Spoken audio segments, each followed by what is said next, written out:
2024 was a massive year commercially for the hip hop genre. And what was interesting is that we saw a lot of different mainstream hip hop artists drop work that not only created a huge buzz around the community, but ones that really made a mark within their own said discographies.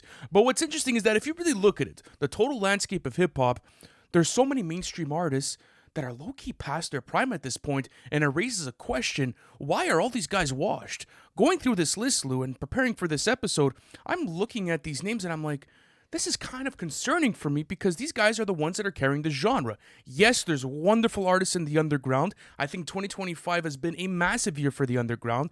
That's probably going to make all of my end of the year list, to be quite honest with you, because there's been a lack of quality mainstream releases. But at the same time, in today's episode, we're going to be going through different mainstream rappers and answering the question, are they washed or not? So, Lou, let's get into this. What's your definition of washed just before we get into this? Yeah, I mean, listen, it's definitely true what you're saying. Like, it's sad to see all of these stars that we grew up with from the 2000s, from the 2010s, still being on top of the genre commercially, still selling out the most shows, topping the charts, but not having the quality to back it up anymore. And when it comes to the conversation of washed, it's different than the conversation of like this artist fell off, right? When we think of an artist that fell off, we often look at like the album sales or how much relevance they have in the game. But in terms of washed, for me, it's more about like your capabilities and your skills. Can you still maintain the skills you once had? Can you still put together an album like you once did? What are you doing? What are you offering to the culture and to the overall hip hop landscape? And like, are you really still needed? Like, are you still contributing in a positive way? How do you look at it though? Well, this is another question that I want to ask you that's going to kind of answer mine. Where do you draw the line between an artist is past their prime, but they're still releasing good projects, and now an artist is washed, where it's like there's no capabilities in sight? Well, that's really what it comes down to, right? If you're washed, you're just down this trajectory where it's bad album after bad album, or maybe mediocre album after mediocre album. Like, there's no sort of silver lining. Like, most of what you're putting out is just not good. But I look at it the same way that like you would call, let's say, Kevin Garnett with the Brooklyn Nets washed, where the guy's just not putting up points on the board. And obviously you can't correlate that to numbers. To me, this has nothing to do with numbers, but it just has to do with like how many great songs or albums can you still put together. Very true. All right, elephant in the room. Mr. Kanye West himself. We haven't had this conversation yet as far as a long-form piece goes. Is there really an elephant in the room? But regardless, though, what's interesting about this conversation is that you and I put out a short-form piece that, you know, was really centered around the conversation of, is Kanye West really washed at this point in 2025? And I think it's gotten to a consensus sort of agreement that it's over. Like, it's really over at this point. Oh yeah, I mean, if you don't think Kanye West is washed, bro, like you have to jump off of it. Like it's come down to that point, and it's also a case of like we recently put out a birthday post for Kanye West, and bro, literally most of the top comments were like, R.I.P. Kanye West, and it puts like his birth date to 2021. Yeah. And like that's when you know, bro. Like the fan base feels like that same artist they once loved that gave us classic after classic is not the same artist making music today. And I think that when you look at like how did this all happen? When did it all happen? You have to look at obviously Donda being his last special album. And then, do you think that's the retirement album? I think that's what should have been the retirement album, but then he became washed for me starting in 2022, right? You had the exclusive stem player release of Donda 2, where you just had him making run-of-the-mill trap songs and not really pushing any boundaries like he used to, and then you got a bunch of lackluster feature verses from Hot Shit with Cardi B to Concussion with Fabio Foreign and a few others. At that point, you started to feel like, okay, he can't make a single good verse. And I feel like that's where we're at now with the releases of Vultures 2, with the releases of Cousins, WW3, etc. It's like, oh, he's so washed that he can't even put a single good verse. Well, you go into the Vultures 2 experience, and I think that was the first time for you and I last August where we really started to question this guy's capabilities as an artist. And it's like, why don't you just take a break at this point, right? Kanye West has never shied away from taking breaks from music. He's done it a bunch of different times where he's taken a year or two off. And I just think at this point, it's just like a pump and dump sort of thing where he's trying to fulfill the needs of his fans, but he doesn't realize that his fans are fed up of the new music that's coming out. Well, how could you not be when the guy's surrendering to AI and looking to Dave Blunts for inspiration? But that's what I'm trying bro. to say. Like, even the cast of people that are working on these albums, for, like, I think Dave Blunts is a decent artist. I mean, he's made maybe a handful of good tracks in his life, and now this guy's touching one of the most goated catalogs in all of hip hop music. Even if you look at the way that he's marketing his music, we get it. It's always been centered around controversy and these high tension media moments. But now it's just gotten too much, and it kind of turns off the fan base from the music because now it's really bleeding into the music, and now there's a huge disconnect. That's something that I don't like about his new material. It's like, why? Why center your music around these types of topics? It's distasteful, and you have people in your own fan base that are buying the music that they feel attacked by the artist that they've been supporting for so many years. So even the connection between Kanye and his own fan base, I feel like has been at an all-time low. I also think the gimmicks at this point in time, for example, like the easy porn thing, like, bro, like, what are we doing here? Like, do you really have to do these antics to be able to sell your music even further? We get it. You know, you've used it in the past, for example, with the Hennessy bottle at the award show with Taylor Swift. You know, you've done it a bunch of different times for different albums, but now it's too far and it's created a disconnect between the artist and between the fan base. So I also think there's that in the mix. Well, I think what it comes down to also is that, like, we often talk about, like, separating the art from the person making the art, but with Kanye West, people are no longer blurring the lines because they feel like he's washed as a person and they can't even respect anything that he stands on or anything that he represents, and you can't really blame anyone for feeling that way. So I feel like not only is the music bad, but the person behind the art themselves is just lacking complete respect from the community that he's trying to feed. So it's really an interesting case with Ye. I think that it is beyond the point of return. I think we're at a point of no return for Kanye West. It's because I don't even think the people in the fan base could even justify the actions or the thought process, you know, behind the marketing rollouts when you look at the music, right? Because it was always the conversation of, oh, well, he made Graduation. He made music that, you know, really inspired me as a human being. And I think that's true in a lot of cases. And you celebrate his artistry before this whole run.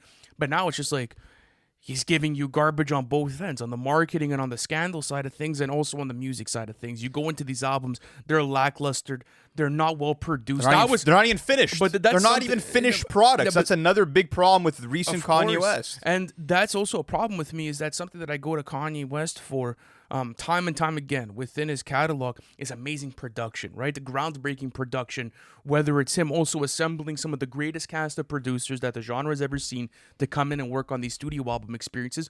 And I'm not getting that. I'm genuinely not getting that. Like, that is not something that you're finding in a new Kanye West album in 2025. I think it's over.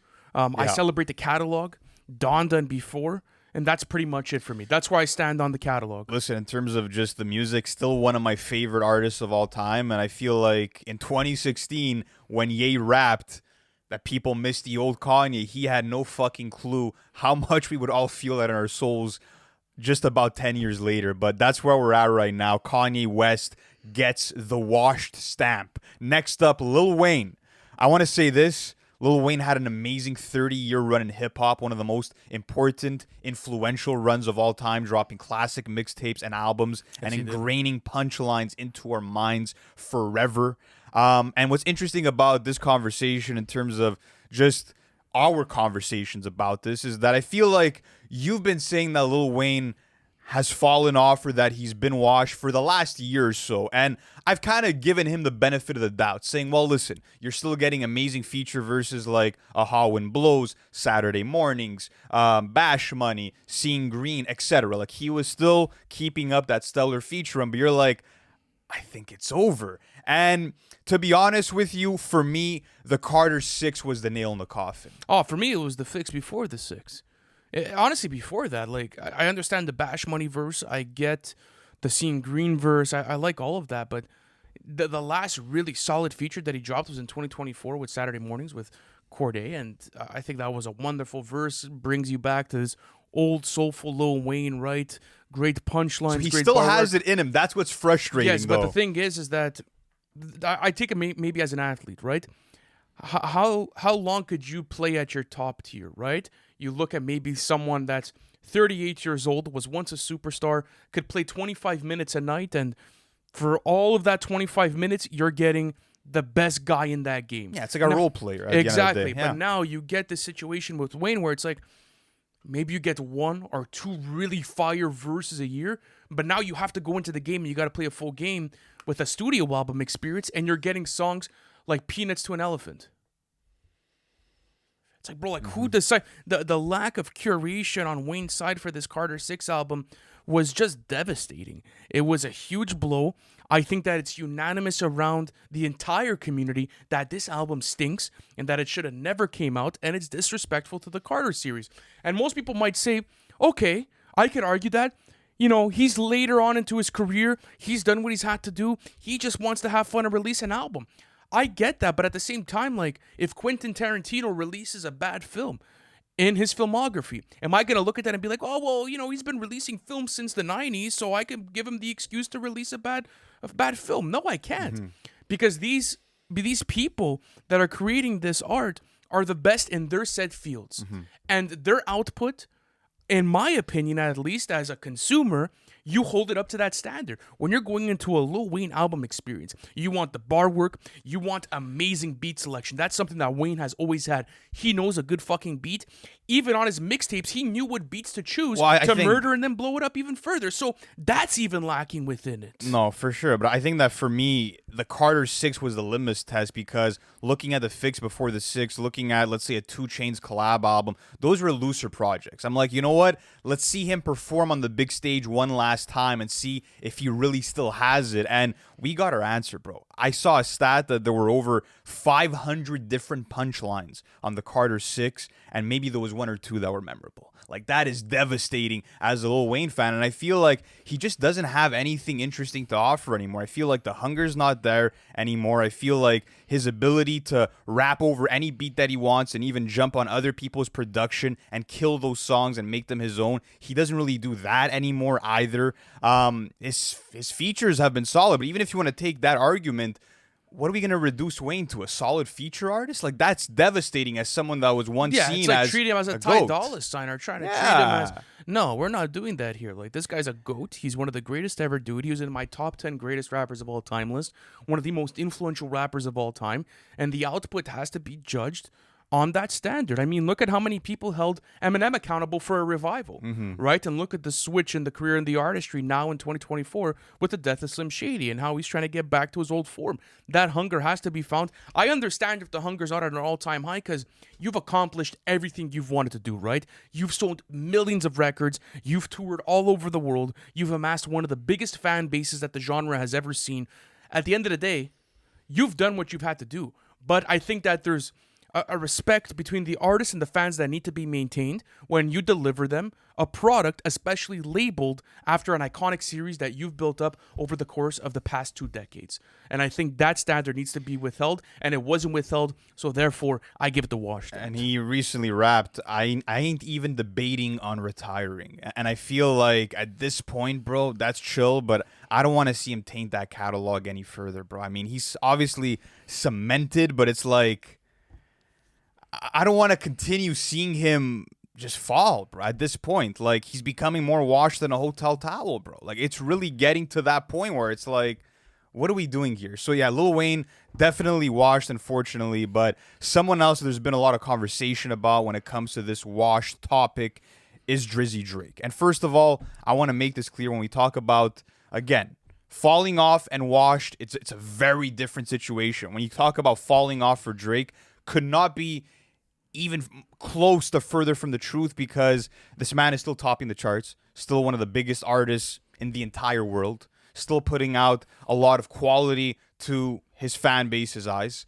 And while I feel like he's not washed right now, I do feel like he's starting that trajectory of becoming a washed artist. And this has nothing to do with the battle, to be honest with you. I also don't think that Drake has lost any of his skills or abilities, but I do feel like he's forgotten what's made him such an amazing artist. And I feel like it really comes down to poor decision making for his own output. Yes. I think that's what it comes down to. And when you really think about the fact that his last good And I'm saying good. I'm not even saying great. His last good solo studio album was 2018 Scorpion. That was almost 10 years ago. So I need to look at that. I need to look at that and be like, that was a long time ago. And his last great solo studio album was Views in 2016. Yes, but you could also make the argument that he has dropped quality projects this decade. I've had this conversation with you when we did our power rankings. I think he's far from washed. I still think he's developing great material, especially for this decade. I look at over the past 5 years, looking at Dark Lane demo tapes, looking at something like Her Loss, even CLB. It's not my favorite, but I think it's a good album. I think there's a lot of quality on there, but there's a lot of bloat as well. I think it's kind of like a give and take situation with that album. I think his last studio album was lackluster. There's songs that I'm genuinely not going back to, and it's one of my least visited For All the Dogs projects for a number of different reasons. You guys could go check it out on our album review. But even when I look at this situation, but this is a run of weak projects. We have to treat it the same way that we would for an Eminem that put out a revival and a Kamikaze that was average. Drake hasn't put out a revival. Drake has put out some sexy songs for you that was really weak. We put out a For All the Dogs I don't agree. that you gave a super mid rating to. Like, at the end of the day, we have to look at like what the output is, and I feel like with Drake, he's on this path where his music is suffering again because of the choices, because he wants to still appeal to the youth by working with the yeet or rapping over a sexy drill beat. And what's really frustrating as a Drake fan is his own judgment. Like, how are we getting Meet Your Padres and 7969 Santas over songs like Vital and I Did and Mention Me? I really feel like it comes down to his judgment and how he feels like he needs to appease the majority of his fan base, and there's a real issue there. And I feel like he is. No, for sure. I feel like he is continuing down this path where it's like, no, he's not washed right now, but if he continues on this downward slope, he's gonna get there. It's a tough conversation though. Like, to make it seem like he hasn't dropped a good project this decade, I think is a bit hypocritical. I didn't say that. I said a good solo studio album. We gave CLB a good rating. I didn't. Well, mind you, even if I did, I changed it over time. I still think it's a mediocre album. I think it's good. I think it's a solid album. I gave it the score. I still stand on it. I think there's a lot of underrated songs on there. There's songs that I don't revisit, of course, that I feel like don't fit his catalog. But for the most part, I'm still invested into it. Dark Lane demo tapes, solo project, solo album. Not a solo album. It's a mixtape. All so Lucy's okay, so cool. we're just gonna ignore the output because it's a mixtape or a collab album it's or cool. a summer EDM album. Is it still a Views level? Is it still a Drake level album? Like, you know, top tier Drake. When was the last? Okay, no, I know top tier Drake, but I know a lot of top tier artists. So, for example, we're gonna have the Kendrick Lamar conversation soon. When was the last time? Do not put Dark Lane demo tapes next to a GNX or a Mr. Morale. No, but no. Don't play that game. I never said that. Those words never came out of my mouth. You made an assumption. What I'm telling you is that if you're gonna hold that standard to all kinds of different artists, do it for everyone. There's a lot of artists on this list that we're not going to give the watch tag to. Well, Kendrick Lamar's a bad example because he's putting out amazing albums. That was a bad example. I need to finish my point. Again, you're jumping to conclusions without me finishing my point. What I'm saying is that there's a lot of artists that haven't dropped their best album in the last 10 years. It's the same thing. Whether it's amazing or perfect. His best album. I never said that. No, but that's what you said. Absolutely. Like, when was the last great studio album that he got? Yeah, the last great one. Not one of his best, bro. GNX, Mr. Morale and the Big Steppers, great albums. Sold Separately, even Freddie Gibbs' latest album, great albums. These people are keeping up with consistency and having a bar that they maintain. But the thing is that you're ignoring a whole different side to the catalog that's being developed. Why? Because For All the Dogs is mid and CLB's good at the best. You're going to ignore Her Loss, Dark Lane demo tapes, and Honestly Nevermind, which is a cool, fun summer album. I don't think it's his best effort, but it was a loose project. Treat it like that. Every album that you named except for Her Loss and Dark Lane demo tapes are mid to me. So yes, I do feel like that when I have 5 albums out of his last 7 that are not quality to me. 5 out of his last 7? What do you mean 5 out of his last 7? We just talked about 5 different projects that were released this decade, and you said that you found 2 that were great, and you celebrated both of them. Her Loss made your top 10 of the 2022. So let's go to the last projects released. We have Her Loss, Some Sexy Songs for You, For All the Dogs, Honestly Nevermind, Certified Lover Boy. So the last 5, let's say. It's been fun. Out of those 5, I've had 2 that I've enjoyed. That's not a good. That's not a good track record at all. He's also someone that puts out a lot of output anyways, at the same time. You're stuck in your view that you have. I made my points. I think that even in terms of musical issues, I feel like lately when it comes to the lyrical cuts, he's staying locked in to a very stagnant cadence and flow and rhyme scheme in terms of like the whole TION rhyme schemes. That's getting stale for me. Creation. Yeah. Fiction, the over processed vocals and the auto tune, and also more than anything, just a lack of growth and substance in the music, bro. Like I'm reaching a point where Drake, as someone who has him as a top 3 favorite artist in this genre, it's not doing it for me anymore. I do feel like he's slipping, bro. I feel like he's slipping. So Yeah, I don't think he's putting out his best material to date. I still think there's a lot of good that comes out of it. And if I look at this decade and give you like 25 different songs that we've praised over the course of the decade, I think that there's a lot of artists on here that can't even touch that. 25 out of maybe 100, though.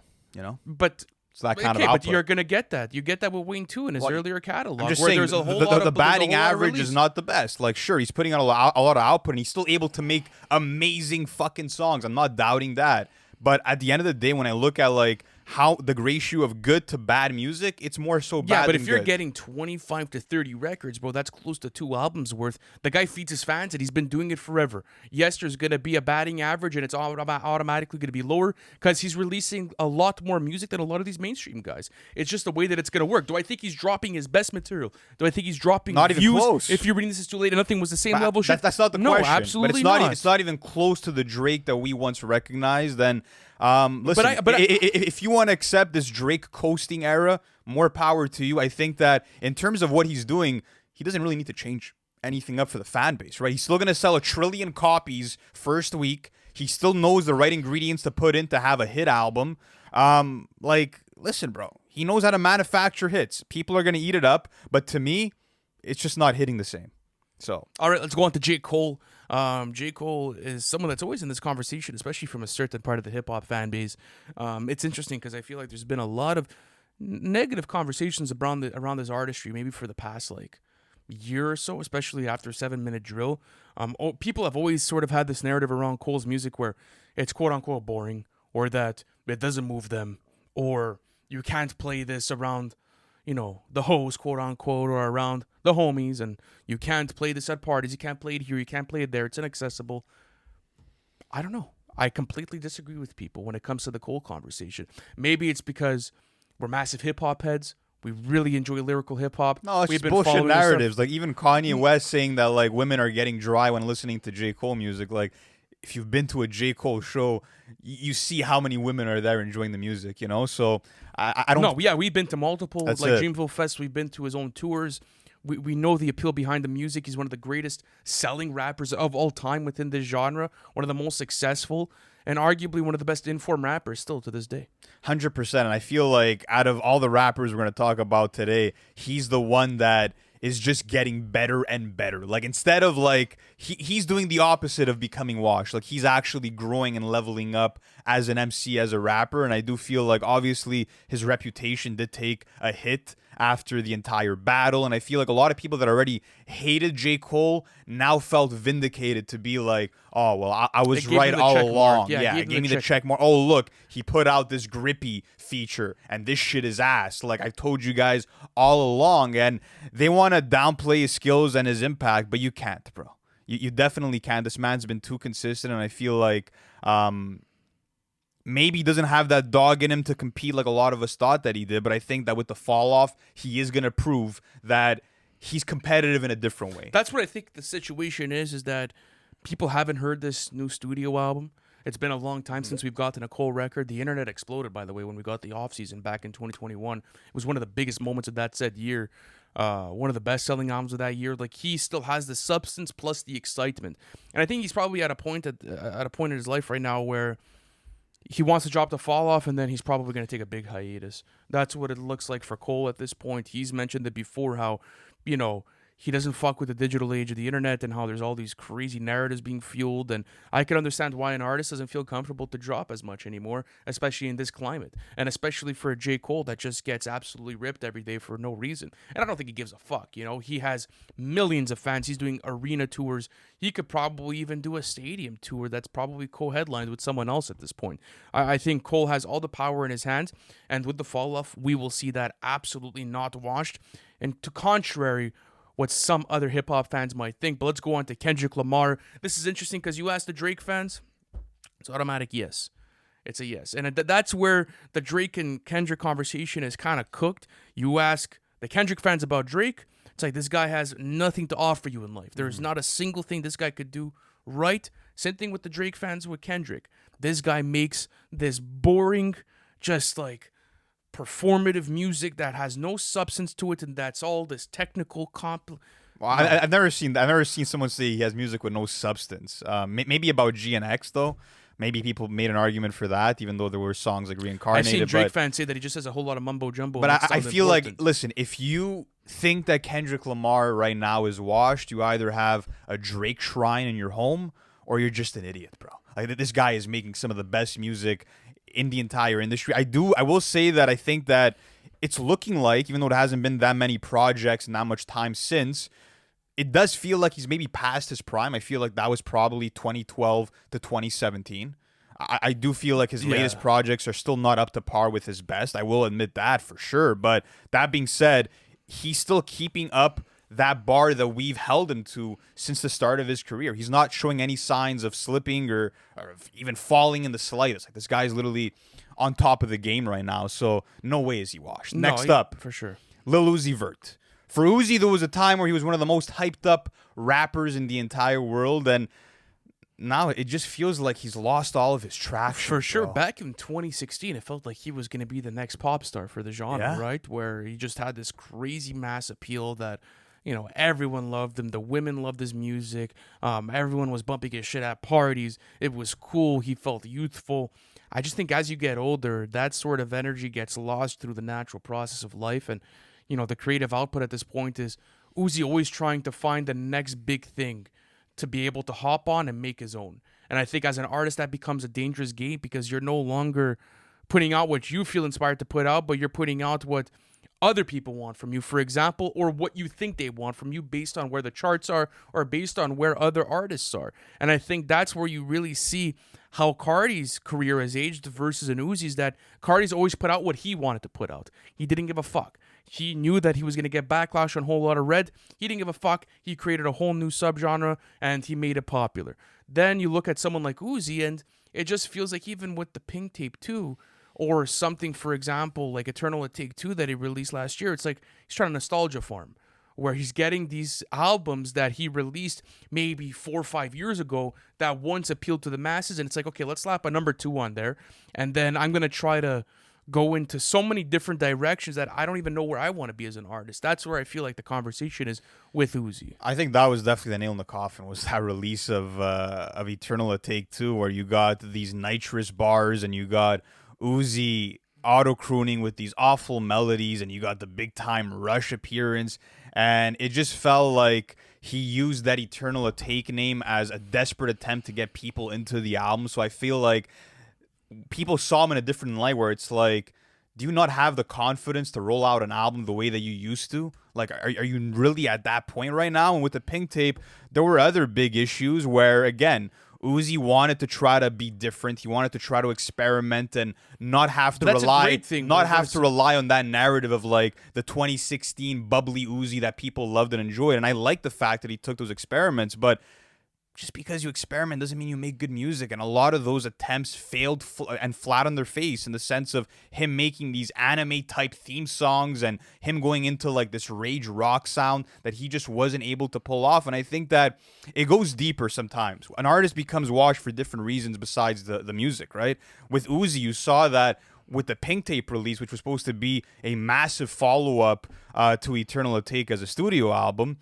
It took 7 months for him to put out merch. There was barely any marketing around his tour. I feel like his team really did a poor job in the post-marketing segment of that whole era. And you could say the same thing for Eternal at Take 2, which is pretty sad. Also, something else to make note of is that Uzi had the same engineer, Kesha Lee, from 2015 to 2020. And then 2021 and on, changed engineer. And in terms of just the way his vocals were mixed and the way that he sounded on the mic, you can make a clear distinction from 2021 and on. And I feel like that has played a role as well. And going back to that 2016 era, when looking at the prime, those runs were memorable and those eras lasted on. I like the point that you had made about the marketing and just how it felt as a whole.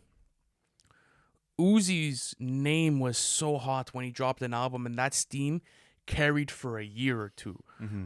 Who's Who's talking about the Eternal at Take 2 era? Who's talking about the Pink Tape era? is there really that much conversation in the masses? Maybe there's conversation in the Reddit forums, but there's conversations for everything in the Reddit forums. When it comes down to it, Uzi's a pop star. He's someone that has been able to rock crowds and be one of the most energetic and most youthful artists that the genre has seen for the later 2010s run. But just as of late, it doesn't feel like he has it anymore. So when do you think it happened? Like, would you say the Pink Tape 2023? What was it? Eternal Take 2 that really made it clear? I think there was a clear distinction in quality in comparison from Eternal Take to something like Love Is Rage 2. Again, though, solid album. I think we were a bit harsh on it. Love Is Rage 2? No. You have to listen said to me. Eternal Take to Love Is Rage 2. I'm saying Eternal Take, Love Is Rage 2. There's a clear distinction in quality in comparison to Love Is Rage 2 to Eternal Take. Eternal Take is, I think, when you start to see the dip off. I don't think he became washed after Eternal Take. No. I didn't say. That's what I asked you. When did it happen? I think after Eternal Take. That's I think it. after So that, around 2021, Pink Tape era. 2022 was around there. I just don't think musically and stylistically he knew where to go, and he just tried to hop on different trends, whether it be the Jersey Club or the Rage. It just didn't work out for him, and I feel like now he's reached the point of creative bankruptcy. But next up, Eminem. Listen, people have been calling Eminem washed since like the Marshall Mathers LP2 in 2013, or if not then, Revival in He's past his 2017. prime, though. Yeah, there's no secret that he's past his prime. I think the question is like, is he currently washed right now? And I think that it depends how you want to look at it, right? He put out his latest album in 2024, and it got decent reception, to be honest with you. That being said, like, he officially became washed December of 2017. Well, after Relapse came out, like Revival, came out. That was like the last straw. That was the last hurrah. I feel like after that, not only vocally did he start sounding more robotic and choppy with the flows, but he always tried to spell out his rhymes for you and try to spell out his song concepts. He was overcomplicating things, and as a listener, it just turned me off to the music. Yeah, and he's also like, this latest album doesn't change anything for me, because it's like, well, you have to do fan service and like literally go back to a sound that's 20 years old just to be relevant and just to make your fans happy. Like, you're not able to evolve as an artist. Like, I think that was just a very obvious sign of like, no, like he's washed. Even if he has amazing rapping performances, like skill wise, he could still rap alongside the best of them, like he proved on songs like Renaissance or Fuel, but he's not the same artist he was in 99, 02, 09. Like, no, that guy is not here. No, this recovery, it was probably after recovery you started to see the decline. Or after, honestly, if he would have stopped at like Bad Meets Evil, which would have been a shame because that would have been down for more Eminem content, especially in the 2010s. Like, he was realistically only 10 years into his career at that point. So there was still a lot of room for him to grow and to continue destroying shit. But I just think, like, after that Bad Meets Evil collaboration, even looking at the Marshall Mathers LP2, it's low-key the mid-pack. You listen to songs like Berserk and the lead singles that he was putting out to his albums, and it just didn't hit, bro. It didn't hit the same, and it always felt forceful. So, yes, I think, unfortunately, my GOAT is washed, but I thought you were going to say that he had, like, a revival, no pun intended, with his latest album. because you drop a good album, does that, like, make an excuse for the past, like, 10 years? No. No. But not only that, but even that album, like, looking at that, like, it's not music that resonates with the times, bro. Like, who's talking about that album? It's not an album that pushes the genre forward like the way that he used to have albums come out. Like, No, but I think sure, we're past you're that. a good technician, but you're not moving the needle with your music anymore. But let's keep on going. 50 Cent. Absolutely. Bro. Yeah, Come on. he's been washed.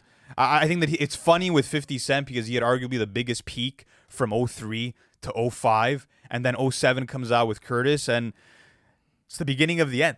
So it's funny because such a quick rise and an even quicker fall with 50 Cent. But, bro, even if you want to look at his latest features today, Office Hours off of Magic 2, like anything that he touches, he's totally lost it completely. It's been since, like, Animal Ambition. No, it's probably low-key been since, like, 2011. But all right. Yeah, that was an easy conversation. Easy conversation. Future, No, I also absolutely think not. that this is complete crap if you think that Future is washed. I think that what's funny about Future, though, is that, like, he's pretty much stayed the same his entire career in terms of just, like, the type of music you could expect, how he sounds on the mic, the level of quality. Like, We Don't Trust You is arguably his second or third best ever album to me. So, like, there's not really much to say about Future. And as much as I don't like albums like I Never Liked You or High Off Life is not as great as DS2. It's not the revival left like level quality. It's not the Carter 6. It's not Vultures 2. It's not really bad stinkers of albums where you're asking yourself, why did Future release this project to his fan base? I think Future is doing wonderful fan service as well. He's creating these crazy pop cultural moments that's, revitalizing the hip hop genre.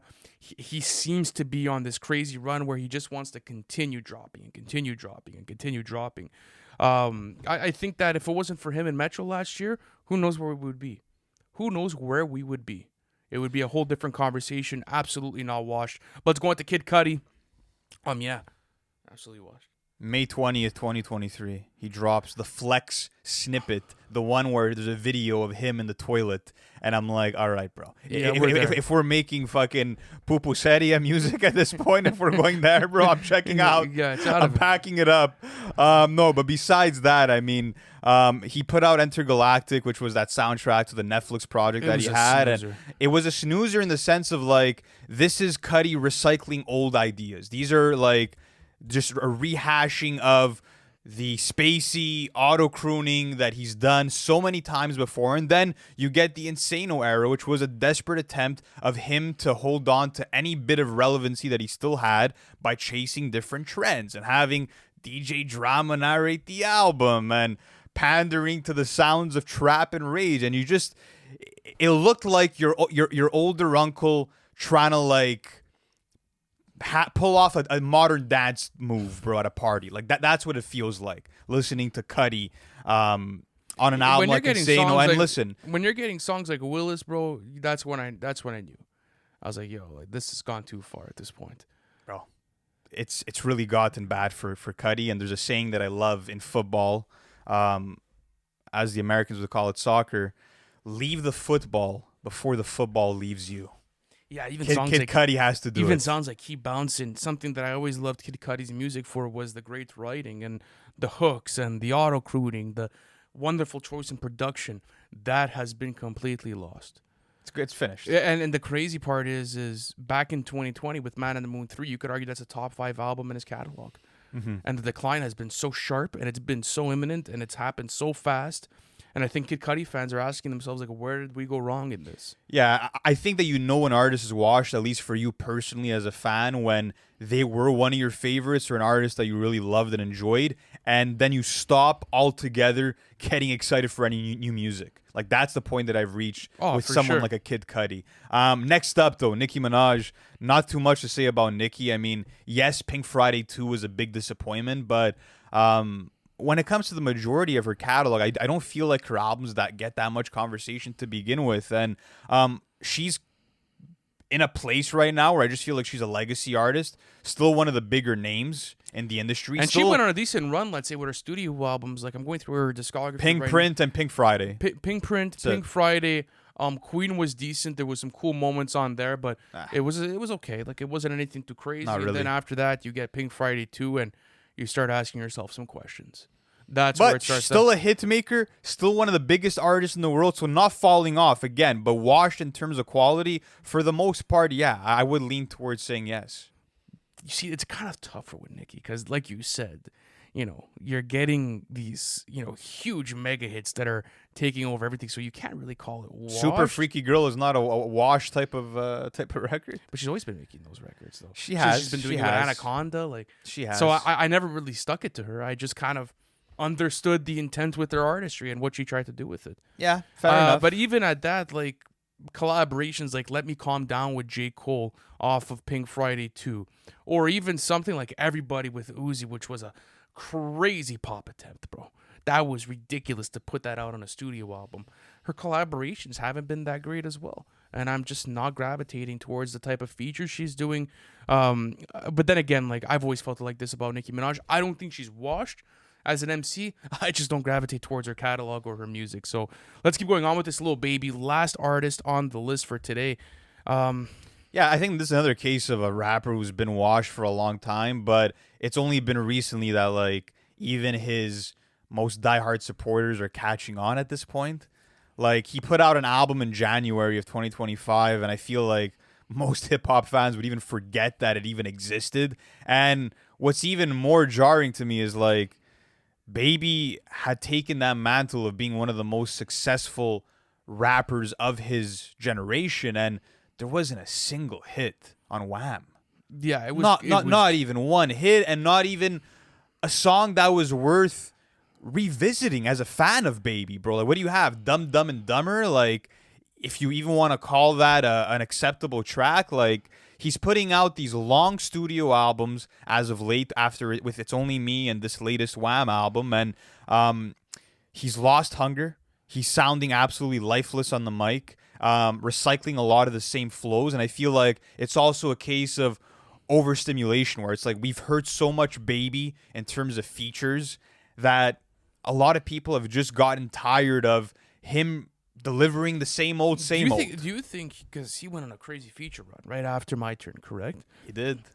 Do you think it was a case where he was just taking all his fucking best verses and he was giving it to other people, and then when it came No, time to the studio, I don't. I I don't consider those some of his best verses. like example, like a Wants and Needs, like a verse. That's like one. That. You look at songs like that, for example. I'm just saying, I think with the overstimulation and the over-release schedule of what they tried to do with Baby, because he was really hot at that point, right? Like My Turn is one of the best-selling albums of this entire fucking decade for rap music, or any genre for that matter, to be honest with you. Huge commercial success. They were like, yo, we got to strike while the iron's hot, and we got to get shit out there. And I understand why they did it. And honestly, maybe from a business standpoint, they have no regrets, bro, because within that time, they were just dropping crazy features after crazy features. You know, My Turn was going nuts, but did it come at the expense of the longevity? And I think maybe that's the conversation you have to have. Because to be honest with you, yes, you're not getting records like My Turn level, but they're not far off, bro. Like, you're not getting Carter 6, for example, or Vultures 2 level content where you're asking, is this guy the same artist? You're just like, I'm tired of this sound, bro. I can't bear it anymore. I think it's deeper than that. I just don't think that like an artist in his stage in his career, who's still pretty early in his development, should be as stagnant as he is as an artist. But that's it, absolutely. That's really what the issue is. So it's not about like, oh, is it shit? Is it acceptable? Like, whatever. It's passable music. It's not Carter's 6 level. But that's the point that I'm trying to make. That being said, it's the fact that he's not showing growth as an artist or doing anything new. I think that's why people are kind of fed up of it. But that's it. Lil Baby washed without a doubt. And what's interesting, it's something I thought about, like, we might be onto like a forever curse. Think about it. Everyone that's on Forever, Eminem, Lil Wayne, Kanye West, hopefully not Drake. Again, I don't think Drake is washed right now, but there might be a forever curse that is taking shape. But that being said, guys, let us know down in the comments which of these rappers do you think is washed, and how hopeful are you for the future of hip hop. Thank you guys for watching until the end of this video, and we'll catch you next time. Peace out.